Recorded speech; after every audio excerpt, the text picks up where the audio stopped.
This is a special presentation for Nightride FM.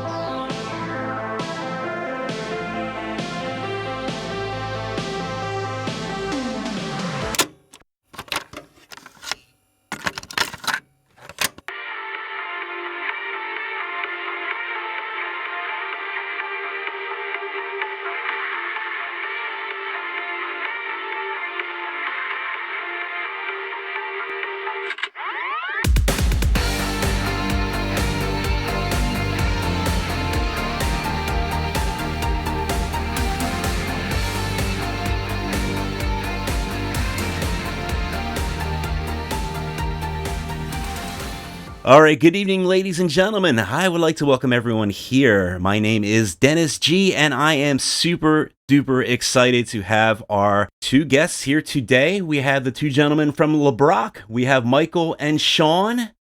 How you guys doing tonight? Good, man. How are you? I'm doing quite excellent.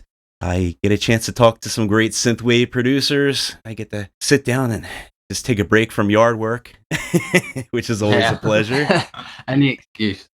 Yeah, totally. I've been busy. It's been a good summer, but we've been getting a lot of rain. And I don't know, I'm starting to feel like we're in London because we get a lot of rain and we get a lot of those clouds. Yeah, it's hot. It's hot over here at the moment. Oh, it is. Yeah. Like I'm looking at like 85 Fahrenheit, but I know you guys do everything in Celsius. But that's right. Get it right. Get it. We're American. We're going to do it our way. We're on UK time now.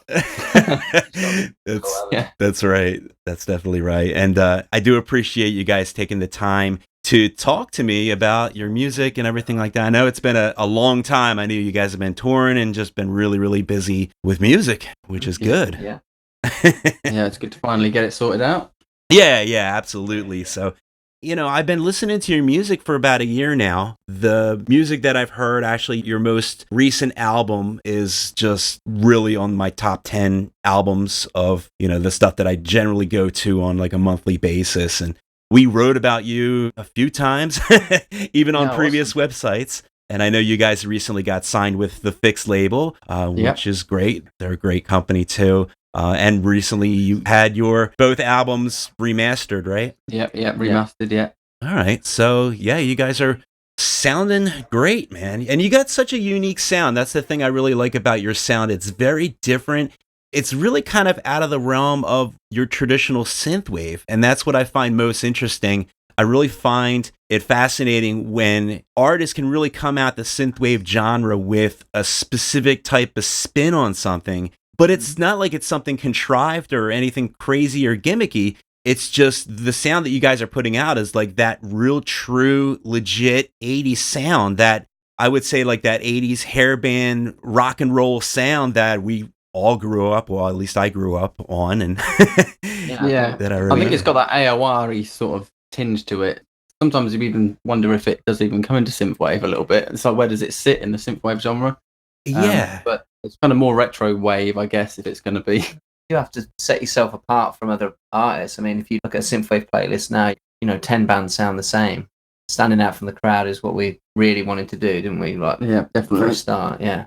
And having vocals in every track. Okay, not every track. There was two on the first EP that didn't have them on. I think that sets us apart from a lot of the other artists as well. Yeah, I noticed that right away. In fact, I started going back into your older stuff, and the first EP, I guess you would consider it as an EP. Yeah, you're right. The first two tracks didn't have vocals, and I'm like, is this just an all instrumental? And then you kicked in with the vocals, and I'm like, that's the little Brock sound that I was expecting. And you guys... I think we were like, we found our feet by the end of the first EP, and we were like, we're definitely going to sort of go the way of having vocals on every track. Yeah, and it's amazing the way you guys just really put it together. I mean, production-wise, it's just top-notch, and the vocals are just amazing. And in fact, I have a whole list of questions written down, and I'm already going to throw the list out the window and just kind of deep dive into the vocals now. The amazing thing, like I said, it's really good vocals, but not only that, you got some chops, man. It's hard work. Yeah, like, man, a throat lozenge. Like, do you ever have like a time where you're just not able to belt out those notes? Because it's got to be brutal sometimes. It's a lot of practice, a lot of warm-ups, and there's some cool apps you can get, and it just gets stronger every time. Going on tour really helps, playing live, should I say. Yeah. You're basically at the point where, like, as a DJ, I know when I play live and stuff like that, especially when I play music and have live performers and stuff like that, you can kind of get into a position where you're almost fighting the music with the microphone. So I can definitely see how having a little bit of extra diction will certainly help out on the road. Totally. We're recording as well. The music usually comes first. Uh-huh. Yeah. 100% of the time. Yeah. We do mold it to sit with the vocals as well on occasions. Okay. You're basically like, guys like lay down a riff and then like later down the road say, okay, let's go ahead and write the vocals to that. Are you kind of like humming the vocals maybe in your head? Like maybe... I think with me, it's like I'll just write the song as music. I won't even be thinking really what the lyrics are going to be. So that works as a plus and a negative at the same time, because I'll have an idea in my head that I've got this music written to, and then Sean will come along and I can't sing that. I'm going to explode. And then it's like, Michael, why have you written this in the most ridiculous key ever? And then obviously adapt that. We can usually get there. On occasions we've had to change. On occasion we're going to have to sort of be like, let's throw this out the window. That is funny. So you guys might start with, I don't even know anything about production, but you'll start off as a G and you're like, dude, I can't hit this. Well, the thing is, it's normally gone way past that, and the song's finished. And it's like when Michael gets on it, he basically just writes like the full song, and then I send the full song to Sean and say, right, now it's your turn. I'm like, gee, it's done. I mean, it's done. Just lay down the vocals and we're done. I'm like, oh, okay. What's it about? I don't know. It's just I can't do lyrics. If I wrote lyrics, they'd just be terrible. So I leave all that up to Sean. Be limericks. Or like really crap love songs that like you'd write as like a 12-year-old, just hit puberty or something.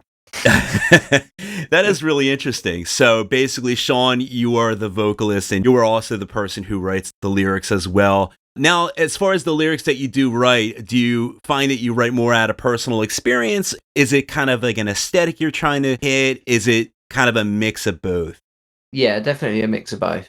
I've been in like lots of bands, like well, not loads, but like I was in a punk rock band, ska core band. I've been in like some for metal bands and stuff, So it's like a lot of different ways of writing lyrics, I guess. You know what I mean? Lots of different topics.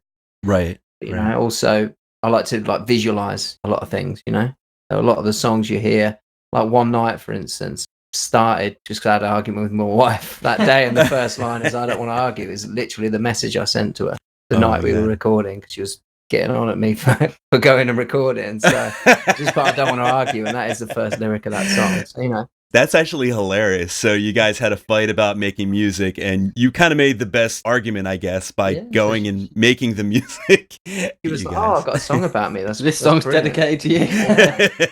And that horrible argument we had. Oh, that is like a prom night. So I mean, I never actually got to go to a prom because I was at a boys' school, which would have been a weird prom. Yeah, a little bit. so it's kind of about that, and well, sometimes they mix them up, don't they? They'll bring the boys and the girls, and they'll say, "Here, mix up." I don't know. Not where I was. Okay. Boys stick to the boys, I guess. Basically, you have a little bit of mix of that 80s flair that you're trying to put out there, but also you kind of keep it grounded as far as making it legitimate experiences too that you inject into the music. We don't want it to be cheesy, but some moments in life really are kind of cheesy. You can't get away from it, Life is cheesy sometimes, man. You gotta just laugh at different things because, man, totally. It can be brutal. If you like read out the lyrics of like a big major song, and you just read them out without the music, sometimes they just sound ridiculous. Like, just sound ridiculous. Oh yeah. Without the music to sort of wrap them up in. Turn my mic on. Sounds a bit rubbish, doesn't it? It's a two-way process, I guess. Yeah. But no, I think you guys really hit the mark where you're trying to fit the aesthetic, but you're also injecting that thing that makes you and that thing that makes you guys artists. And that's a big key, I think, when you're dealing with the separation between who's really doing it and who's trying to emulate it. When you're trying to emulate it, it's super easy. I think that's the side of, and it might not even be that much of a popular opinion, really. That's the side of this scene that I don't really like, is that there's people that just go full 80s and like full, like over the top. Again, there's nothing really wrong with that, but it's not something that I'm too keen on. I prefer it when an artist will take that influence and then add their own twist. Or there's definitely a bit of myself and Sean in every song that we've taken from the other bands that we're in. He's got a very unique vocal sound. I don't think there's anyone that sounds like Sean anywhere in any genre of music. I agree. And there's also, I like to add implements of music that I've taken from other bands I'm in, other projects I've done that aren't retro wave at all. Yeah. Well, that is very 80s. You too, yeah. But yeah, I think if you're just going to rely on that aesthetic completely, then the likelihood is you're just going to fall down as an artist. Right. Kind of the only bands that are going to kind of not make it, but like carry on doing it, are going to be the ones who have got a little bit. You've got to have an edge. You know what I mean? You are the edge, right? If you sound like the edge, then you got the edge. But some bands, it's just like it's hard to listen to. Some certain acts, it's cool for like if they've got the songs to back it up, that's cool. But most of them, well, that's the thing. Yeah, you have to get to a point where you're doing less emulation and just more of an influence type of sound, which I totally get. And I think you guys really kind of hit it right on the nose, right where it needs to be, because it's fun, but it's really well produced. Like I said, the vocals are just really amazingly done. In fact, I can't think of any other type of synthwave group that really puts out the vocals. Maybe Christine. God bless her. I quite like, I hope she comes out with that second album. Definitely she's got that legitimate 80s sound. Yes. And the vocals obviously take the forefront of all of those tracks. If you're gonna like Spotify, she's got a really cool like playlists and stuff like that on there with stuff that she likes, and it's really different. It's really good. Like listen to it, like the 80s stuff that she's into. It's very different to what you might expect. She's kind of is emulating, but she's like got her own kind of touch to it. She could get away with releasing that album now, and it would be popular, wouldn't I think? Oh, totally. I'm trying to figure out when it's coming.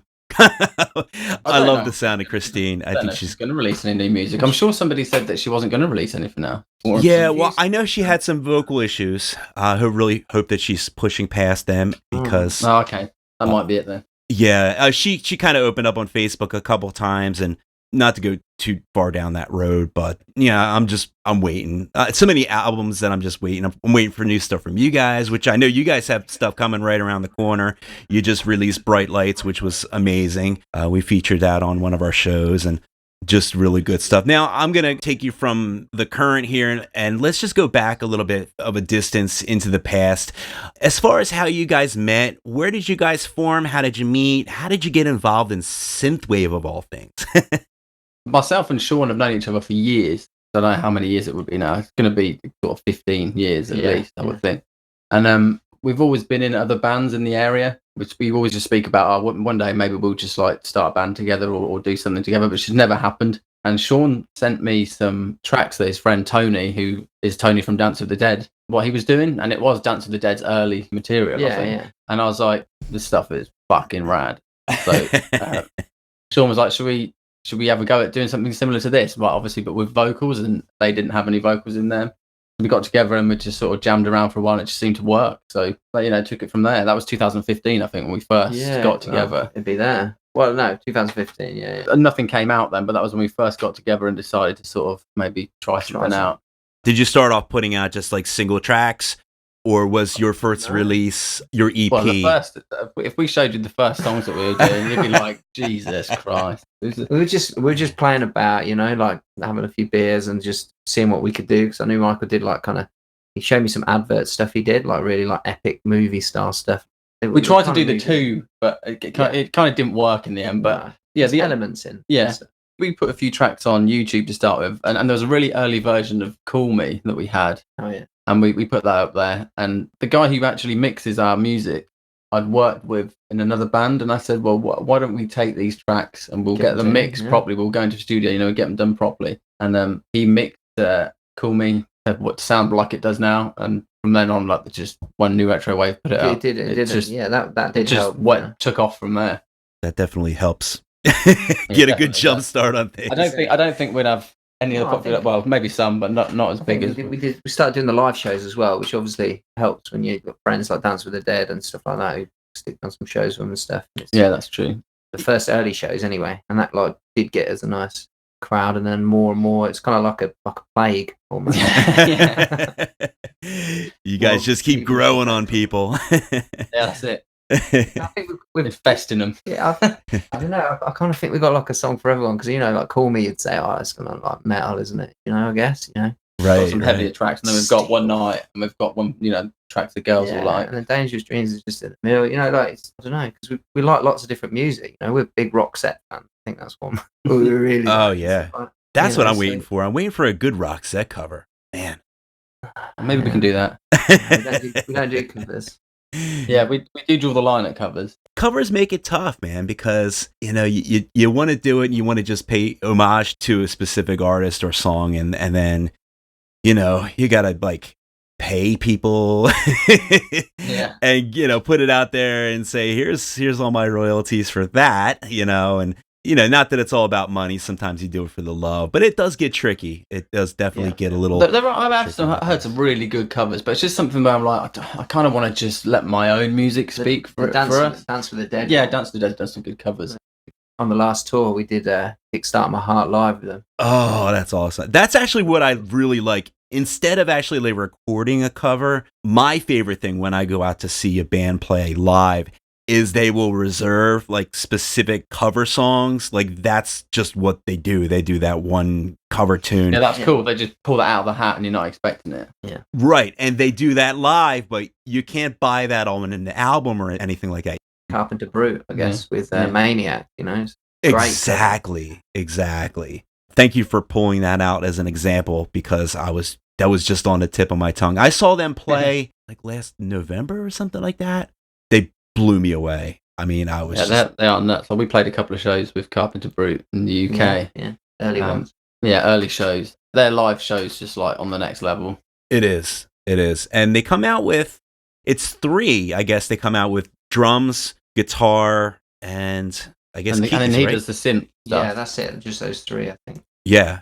But their sound, it's just so full, and the light show and the backdrop, it's just, I think it's for us. It's when we play with people like that. It's like we need to up our game. So, but I mean in a good way, because we slowly developed our live show from seeing artists like that, and it does make a difference. I mean, I'm sure you've been to your fair share of synth shows, and when someone just sits behind a laptop and doesn't do anything, I think it's a bit disappointing for people. Yeah, it's tough. You go there and you expect a little bit of that. But obviously, when it's one guy, it's obviously harder. I understand it. So if you're one guy, there's only so much you can do. But I think everyone, it's kind of, some people feel cheated if someone doesn't do anything live, because you're just listening to the track. All you're doing is listening to a CD. Everyone can do a little bit of keyboard or something, or even if it's like a trigger pad or something. I just think it brings something to the live show. Whenever we play live, not the biggest band, we've only got a couple of EPs or whatever, but we're usually on early, and then the bands after us have a massive show and a stage show, and there's 2 of us jumping around like young men or something. and then the next guy's just got a laptop. Right. Like, okay, so for a crowd, maybe that's why we stand out, I guess. Yeah. Well, I think someone said that to us, didn't they? After we played, and then the artist next said, "Oh, what am I going to do now?" Sunglasses Kid. Sunglasses Kid. He goes, "Oh, what am I going to do it's now?" Like, thanks for ruining the rest of the night for me. He's a gem, though. I love him, man. Yeah, he's cool. So basically, when you guys tour, you guys are coming out with what? You have, I don't want to get too technical because I'm not going to know what the hell you're talking about, but try to keep it on the layman's side here. Do you tour with guitars? Obviously, you sing the live vocals, right? Yeah. So a typical sort of setup is we have a laptop that will run the backing track. Obviously, if we had the money and we had the production budget, we would have a live drummer probably and all that sort of stuff. But we just can't afford to pay someone to come on tour with us. Right. Of course. So maybe Fix can sort that out. Fix. Hey, Kevin. Yeah. But no, so we'll have a backing track which has certain elements taken out, like the guitars will be taken out. The vocals are obviously taken out. Right. Some keyboard sections that are taken out as well, some synth sections. And then I'll play all the guitars live. Sean will obviously sing live, and then I'll do some synth parts as well live, depending on which track it is. So that's actually pretty good. If you're adding synth, you're adding vocals and you're adding guitar. I mean, there's not really much more that you can do. Full light show as well. Oh yeah. We have recently bought some lights. So we have if you sing Carpenter Brute, it's obviously not as intense as their light show, but it's on a similar vein as that. So same sort of lights. Set up around the stage, and that's just all controlled by it as well. Nice. I find that's one of the things too that I have noticed going to more concerts, especially synthwave concerts. If you have a little bit more lights and you got a little bit more chutzpah, whatever the word is, into your show. I'm using words. I don't even know. A little bit more spunk. Yeah, thank you. Words are coming to me slowly today.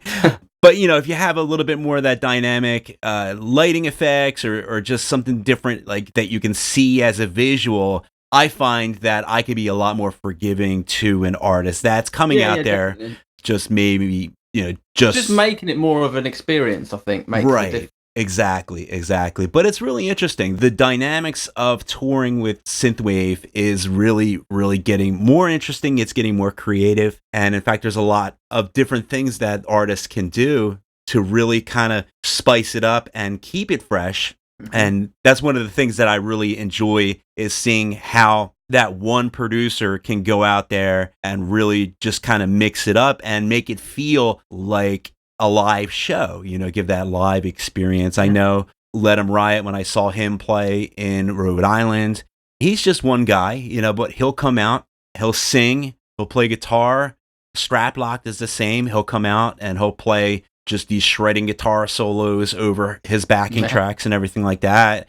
And it just adds that live aspect, that little something, that je ne sais quoi, I guess, to the mix to kind of liven things up and make it fun. Something of an experience, like you said. Just involving the crowd a bit more as well. Like, it's hard for a crowd to engage with a guy behind a laptop. He doesn't have vocals. Right. Or a microphone. Exactly. Now, how are you guys on stage diving? You did one I've done it a few times. Yeah. Sean's done one here and there. I don't think I could get away with it. I think I announced Dance with the Dead coming back on for an encore, and I just said, "Here we go." The crowd. I love it. I only asked that question because it's really funny. I started talking about Strap Locked, and he has this thing now where he just jumps off the stage into the crowd. I'm like, dude, you're crazy. And I just try that next door. Just into the crowd, whether there's a crowd or not. Sit in the crowd, don't we? Anyway. Yeah, you always end up in the crowd most of the time. Yeah, I do go in the crowd for a few songs. Yeah, they're all sing along, aren't they? It's fun. It adds that personal aspect, and it could be dangerous, and it's taking a risk. But hey, that's rock and roll, That's the way I look at it. I just saw. They just came out with a. Man. Hang on one sec. This is why I don't like doing live interviews. Time for a break. Commercial break. Hum the Jeopardy theme. Hold on. Do you have problems with erections? Sean's just going to use the bathroom, actually, so that's a good let's take a 5. Yeah, I can hear it. I can hear it hitting the bowl. We'll cut this part out now. No, we'll leave this in. This is the best part of the interview so far. I love it. Well, right, we're good. We're back. Yeah, we're in. All right. I am going to circle back to tell you this band that I just saw live is called Local Natives. I'm not sure if you've heard of their music before. No, they kind of sound familiar to me, but I don't know their music. I guess you would say like maybe a modestly popular indie rock band that tours and everything like that. And they did this old school move where the lead singer, and he did the thing where he got the microphone and he leaned back and he did the whole crowd surfing. He sang the song as he was being crowd surfed into the middle of the audience. And I just thought it was like the most amazingly rock and roll thing. And things like that, I think that people are starting to bring back into music and touring. A bit more of a show. Yeah. And it was one of them things where at the end of the night, they came out. We didn't even have to hunt them down. We looked over and we're like, there's the guys in the Local Natives right there, like sitting there having a beer, talking to people. We're like, holy shit. I think that's one of the best parts of playing live for us. Like, we always try and speak to as many people as possible. These are the people that have made the effort to come and watch us. Yeah. And the people that bought our music and allowed us to do things that we wouldn't otherwise be able to do. So we always try and talk to the guys and we dedicate some time to people at our shows. It's cool to meet the fans, you know. Obviously, there's sometimes you can't, but it's good. It's refreshing, you know, when people actually like your stuff. You know, Yeah, I think it is like that, and it's kind of a shame when you have the artists that, you know, maybe they just can't do it anymore. Maybe they are that big, but they complete the show and then they just kind of evaporate. It's like, you know, it's fine, but just having that extra special moment where they will come out and, you know, meet a few fans, take a few pictures. I think that is just one of the things that I find amazing about the music. And I find I do fortunately get that a lot more in synthwave than I would anywhere else, which is, I guess. Yeah, it's quite a tight scene, I think, with bands and artists, but for the most part anyway. Right, exactly. I think it's a little bit to the point where the community is almost part of the, I don't want to say part of the show, but they're a big part of everything, you know, the community. And sometimes I even have a hard time telling who's a fan, who's a producer, because everyone's just kind of like creating stuff, building music, sharing music, being a big part of this great, amazing thing that we have, and that we can kind of all share as a big group of people who dig certain things, you know, and I think that's really cool. The community just shines in specific aspects. Well, we had two guys come from California to watch us on one of our shows. It's like that's some commitment. Totally. Yeah, I do notice that too. A lot of people will come. Like I know that there were some fans that went to Toronto just recently, and they came as far as that sort of thing. It's not cheap to do that, you know. No. And take time off work and then to save up to go that far is, you can't ignore it when someone comes to a show who's come all the way from America to watch you play. I mean, you wouldn't do that for a bigger band, would you? Metallica would play. You're a big Metallica fan. You wouldn't go over there, but because you got that personal touch, right? Like they go to Toronto, they're going to hang out with those people. It's not just going to be like, I'm going to go to a gig, then I'm going to go back to my hotel and like, you know, cry wank, whatever. That is very true. Everyone knows each other. Well, you know, all the community who go and watch these shows, a lot of people know each other, so they'll go and hang out and make a week of it all. For the most part, I find that exactly true. And you're right. You're not going to be going across country to go to a Metallica concert. I think the fact that it's such a small scope of things, it makes things a lot more tangible. It makes things personable and special, where you can do that and you can go out to these different festivals and feel like you know everybody there in the room, and just have that ability to just walk up and meet the artists and stuff like that. I find that that's probably one of my most favorite things about this community. So you guys have been touring with Dance with the Dead, and how was that? I mean, they got to be amazing guys. You said you knew them for like the longest time, and they kind of helped you get started. And I was in a punk rock band. They were based in like Los Angeles, and we needed a guitarist, and Tony like was friends with the bassist, and he just came along and he did like a music video with us, and he just at the end of it just kind of showed me this stuff he was doing, because we like horror movies, and that's how we found out about Dance with the Dead. I was like, I didn't even realize this music was like used fan wise. You know what I mean? You hear it in like a video games and movies and stuff. Right. And, you helped bring them over to the UK. We hooked them up the first like UK show and stuff like that, and so we knew them kind of thing. Yeah, so it was a little bit easier tour than just meeting someone for the first time and going on the road for 3 weeks with them. Right. It was a pretty intense tour, though. I mean, it was like 21 or 22 shows 23. On the 20 or 23 shows on the trot, no days off, nothing. So it was pretty intense, especially for a vocalist. Yeah. So now, I know that the most recent thing I guess you did was the Camden Rock Festival. So that had to have been pretty huge. That was rubbish. I don't like to slag off festivals, but it was one of these things that our booking agent put us on. And, no disrespect to our booking agent, because he's a great guy. But like, it was one of those things where I think it's a good name dropper. Okay. But the reality of it is, it's just industry smoozers. It's like an industry showcase basically. And so we did the show. You know, they're not even giving us enough money to break even for transport and anything like that. But you do it because it's an industry thing, right? It's just a poor.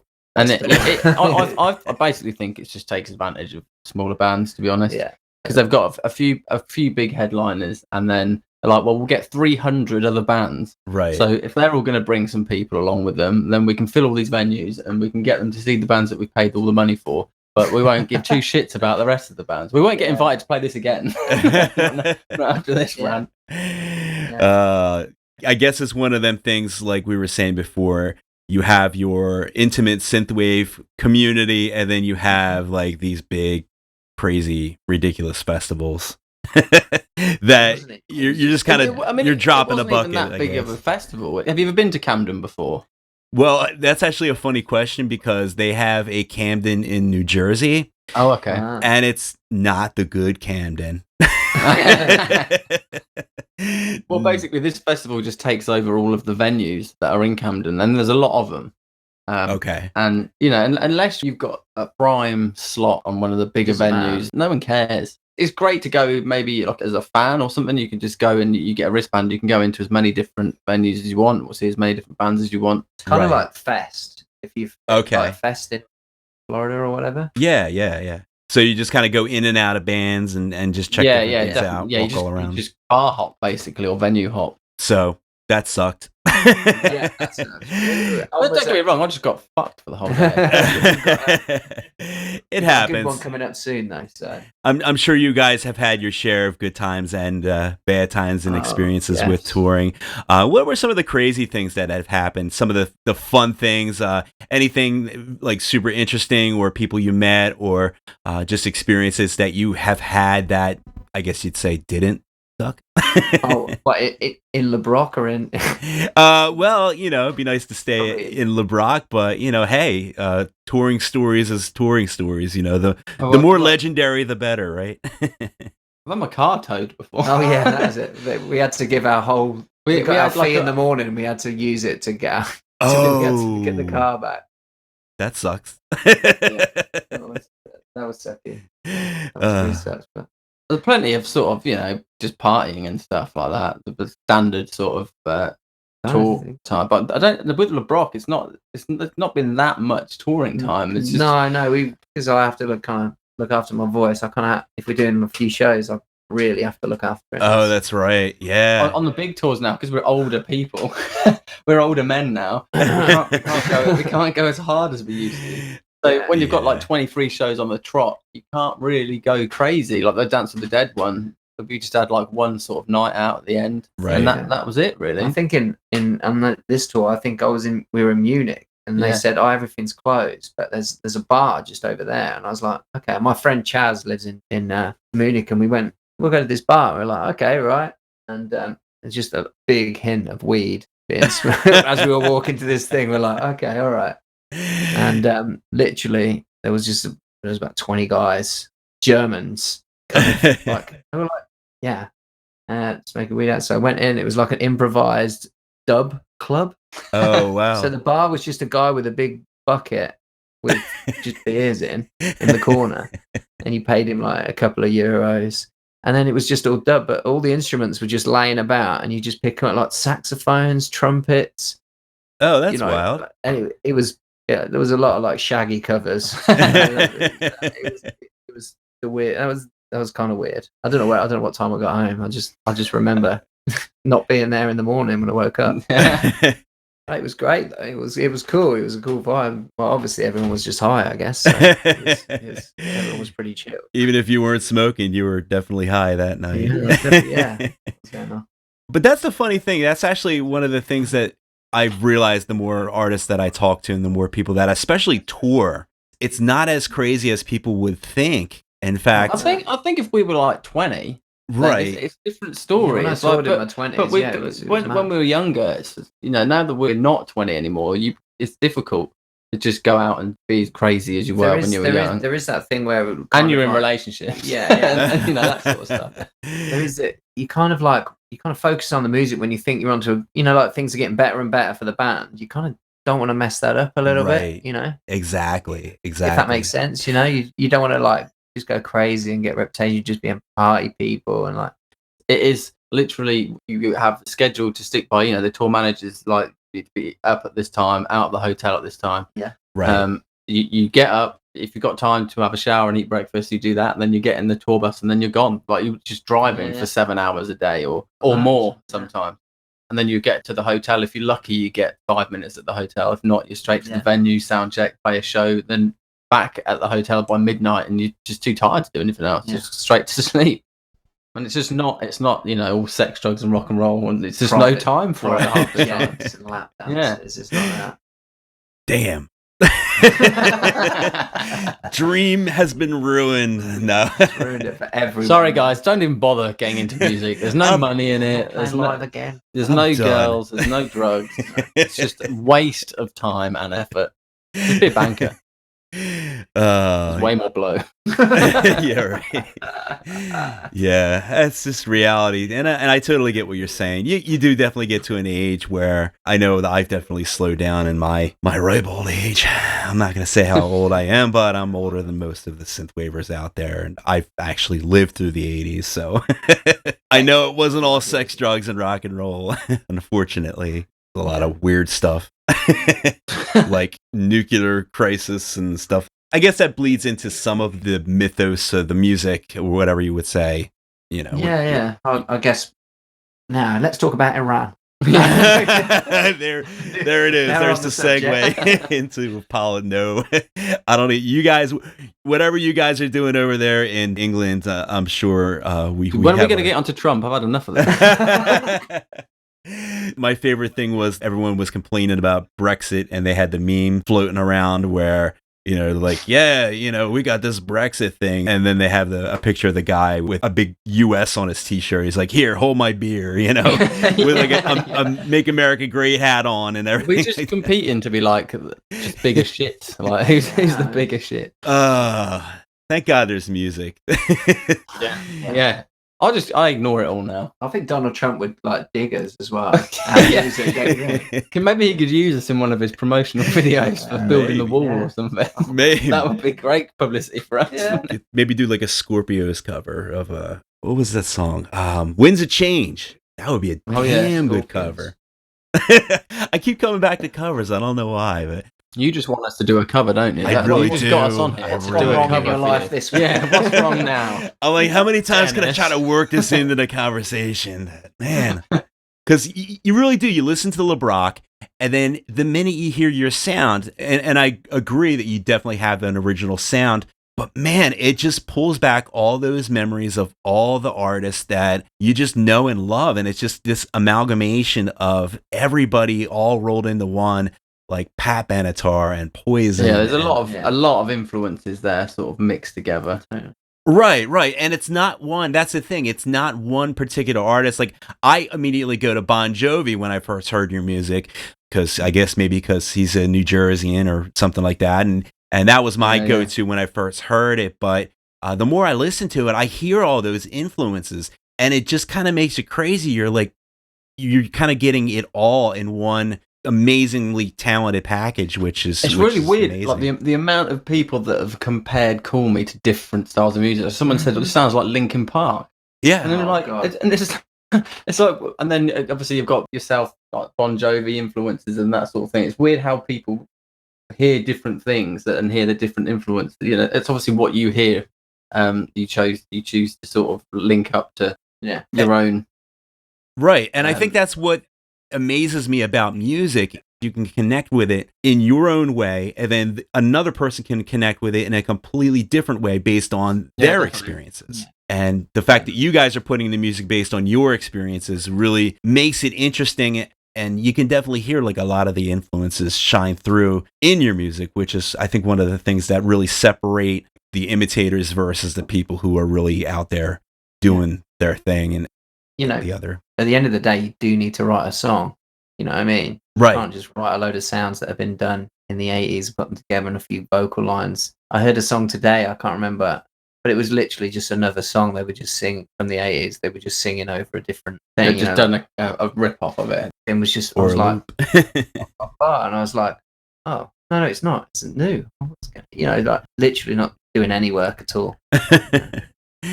It amazes me. Yeah, we listen to a lot of music. That's one of the things that we definitely do on this end. And yeah, you just get that 4-bar loop and are like, this is my music. We like for you to check it out. And of course, I try to check out everything that I can. As the person in my position, I want to kind of listen to it all. I want to listen to the bad stuff. I want to listen to the good stuff. I want to listen to the stuff I might think is bad. And then I listen to it and I'm like, you know what? I understand where they're coming from. Because sometimes albums and songs and stuff like that, you take a little while for it to grow on you. Yeah, definitely.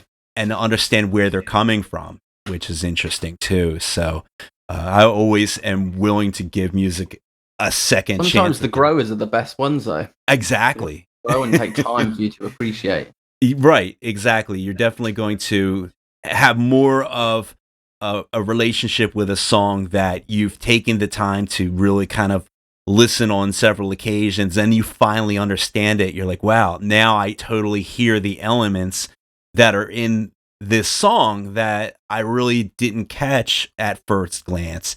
I try to read in the other parts of the song and try to see maybe if the song is... I don't even know what I'm talking about. I'm so full of bullshit today. There's stuff you like, there's stuff you don't. It just... I'll just say I get what you're saying. I get what you're saying. I agree. We agree. If we just say we agree, you can cut that in. Perfect. Cutting, edit here. Yeah. But, you know, it is one of them things where you get a lot of music. I always try to listen to music. I really try to just see where people are coming from. And I do. I get surprised all the time, and I get certain songs that I really didn't like in the beginning. And the vice versa, too. I get songs that I really, really liked, like the first, 20 seconds of a song. And then I find out that, that's it. Like, if you listen to 20 seconds of a song, you're like, this is the greatest song in the world. And then, they take that one little... And that is the song. That is the song, right? And they just take that one little hook and loop, and I'm like, and when's the rest of the song coming in? But it's challenging. Songwriting is not an easy thing, and I can say that. Oh, it takes us ages. It takes us ages to write songs. We should have written twice as much as what we have. But I think we just get to a point where you're like, this was good, but now we don't really like it anymore, and so we'll bin it, and then we'll write another one. So, we've had 2 EPs in 3 years. We had plenty of songs, but then we just ditched them because we think we can get better ones. Yeah. We're going to keep them for a greatest hit. Yeah, we'll have a B-sides, and that'll be awful. B-sides done, but it's just the actual album. Yeah. We've done several B-sides albums. The Lost Tapes of LeBrock. Yeah. So now, as far as time, what's the quickest amount of time that you've ever spent on a song, and what's the longest amount of time that you've ever spent on a song? I think we wrote, Please Don't Cry was written for the Sumner film that was done. There was the director guy asked us to do it. So we had a deadline, so we smashed it out in no time at all. And then it didn't go in the film. Yeah. Of course. Which is great. Cheers, dude. But, we got a good song out of it either way. Yeah. Music was written in a day or two. Some of the songs, they just fall into place. Bright Lights was quite quick. And that one was quick. Bright Lights has been around for a long time, though. It was written a long time ago, but to perfect it took a while. Time, yeah. I think very hard. That's very challenging on my voice. Yeah, it was. But this new single, that's been around for 2 years.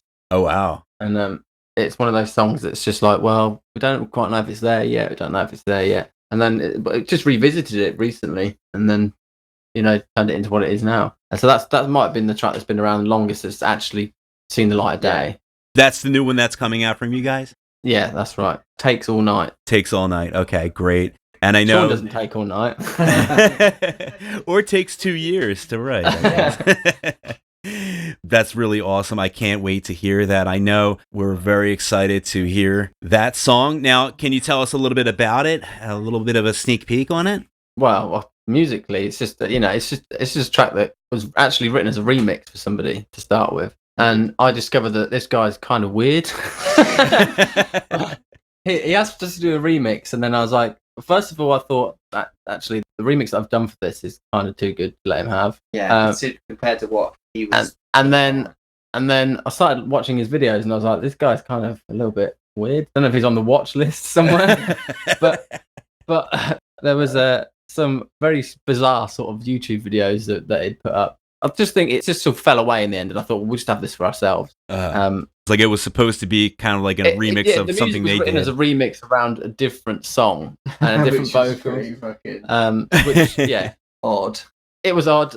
The guy was odd. It was all a bit odd. But Sean can tell you more about the lyric. It's just kind of a standard Romeo and Juliet kind of thing. There's even a few Shakespearean quotes in there. couple. Nice. Yeah, it starts off with sort of Shakespeare. Anyway, yeah, that's kind of what it's all about. Just trying to reach the person. No, that sounds good. Takes all night. If it takes all night, I'm gonna be there. You know, because you know.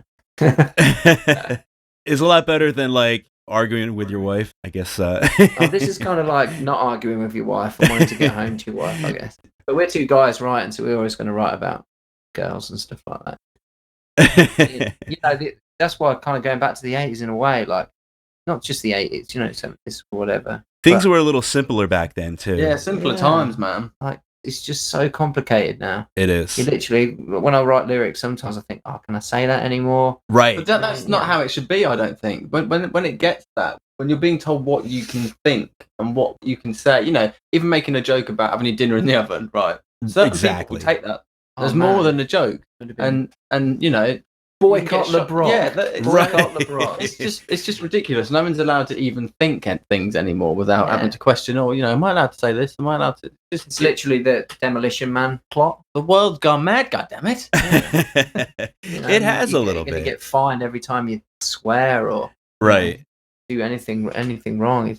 I totally agree. I think that's one of the things that I like about synthwave too, is we really had that simpler time where you could do a lot of those things and you can speak freely without having the whole world jump down your throat, because it was a smaller circle. We didn't have this thing called internet, and we didn't have this global community where, you know, you're touching base with somebody from Serbia and you're touching base with people from Russia, and just the people in the United States. Like, you might have friends who live in the South, but like literally like on Twitter, you have people from California and New Jersey and Alabama, and everybody's just got this big global thing where, you know, everyone has an opinion and they're just from everywhere, and it's tough. Back in the 80s, you know, you have an opinion. Just because you have an opinion. Just having an opinion is against the law, it seems sometimes. It's crazy. Yeah, totally. But that leads us on to going back to synthwave, I guess, in a way. You know, like the Stranger Things, I think, phenomenon. I kind of like how the kids are just kids. You know what I mean? Exactly. It's so refreshing. You know, no one's debating that sort of stuff. That's what I mean. You know, like that's why it's older Just people are into Stranger Things, because they want to be those kids. You know what I mean? And they want their kids to be those kids. You know? Yeah. I know I would prefer that. You know, but I know obviously it's just harder because everything's, I don't know, androids or something. It's making me depressed a little bit. I know. We gotta change the subject. Start crying. Yeah, I gotta start drinking some beers here because my my the seltzer Stranger water Things thing leads us back, right? Simpler times, good times, and yeah, I'm still working on it. I'm about maybe halfway through the series. I can't do the whole binge watching. I can't do it. I can't do it in one night. I just feel like it's too much, you know? Like when you have a show and you binge watch the entire season and then you have to wait like another 2 years or something like that just for the next set of episodes to come out. I just tend to do one episode a day. Yeah, that's enough for me.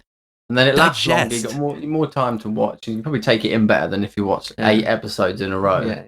Yeah, that's the way I look at it. I'm just not a binge watcher. I think the only show I've ever binge watched was actually Twin Peaks, which is kind of a weird show to binge watch. A massive Twin Peaks. Oh man, how did you feel about the new one?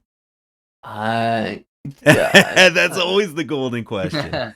Yeah, there were some really good bits. There was one bit where I got up out of my seat and went, "Yeah," you know, when he regains his head, like Agent Cooper. I was like, "Yeah," and the music kicks in. Cooper's back. Go on, do it. Get back to Twin Peaks, Jesus. And then it went weird. It was the interesting thing about that, and we're gonna digress for a second here, but we'll circle back. But yeah, I'm glad that you guys are fans of Twin Peaks.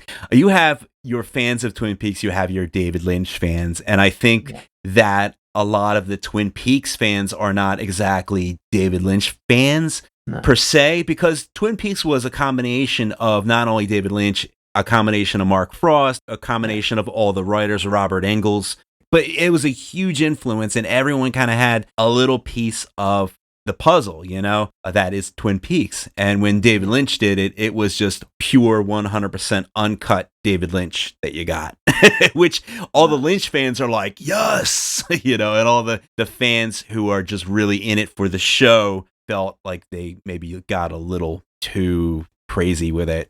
As a David Lynch fan, it was still compelling. I think the latter series. I still think it was quite compelling. Like a lot of it, even though I'm not like it just a lot of an answered question.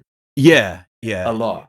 It's a complicated vision that he had, and I'm a big fan of his work, and I can definitely see that it was going to be divisive with a lot of people, but I wrote it out. I went along for the ride because really, honestly, you're never going to get that again. I really have a feeling that David Lynch movies, some of these really art house type of productions are kind of along the wayside anymore, it seems. What happened to Netflix though? Like, it used to be like a stamp of like quality, and now it's like Netflix original is just garbage. It's all originals too. Like not all of it, but the vast majority of it now. It's terrible. Then you got Stranger Things, and then some like show about making a shit cake. And it's like, what the fuck is this?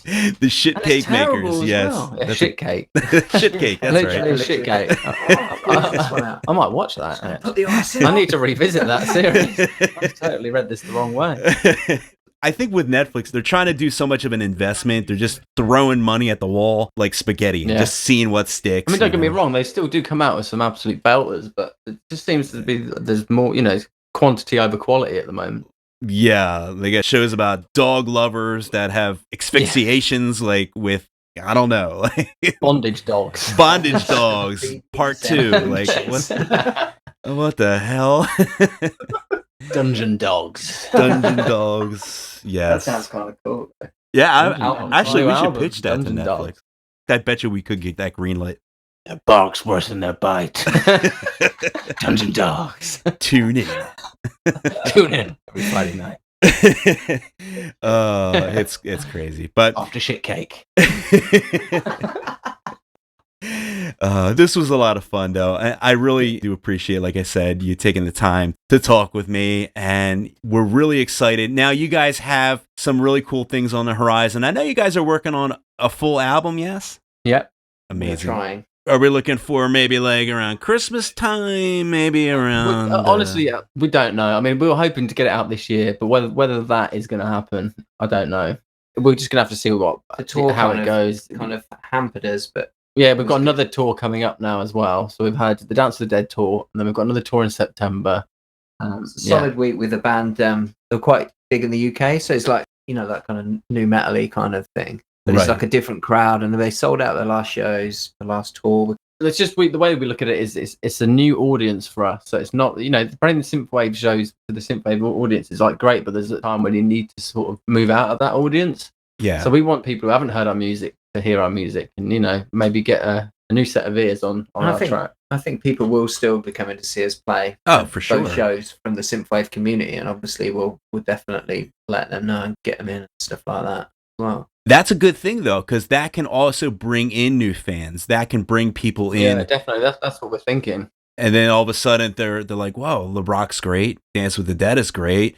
And then they start to, dig in, and every day people are discovering, your Gunships, your LeBrocks, your Dance with the Dead, your Perturbators. Totally. Find a new band or act every week. I listen to a lot of playlists.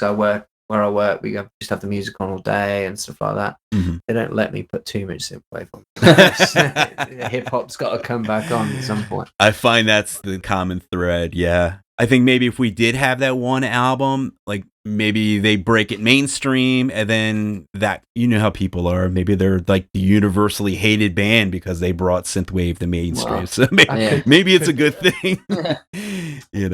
We could be the people to do that. Yeah, then we could all be hating on you guys. And have hashtags, I hate LeBrock. Man! Yeah. Synthwave was good. And you guys ruined it all for us. But Trump lovers. You Trump lover. Dungeon dog. That'll actually be Dungeon dog loving, Trump loving, feminism bands. Damn you. Where are we going from here? Just down the toilet now, isn't it? It's all straight down. Oh no, I forgot to hit record. Yeah. Oh God. So basically, we have the album coming out when it's done, when it's ready, and good for you guys for taking your time to let it build and gestate and wait until you have that one album that you're ready to put out to the world.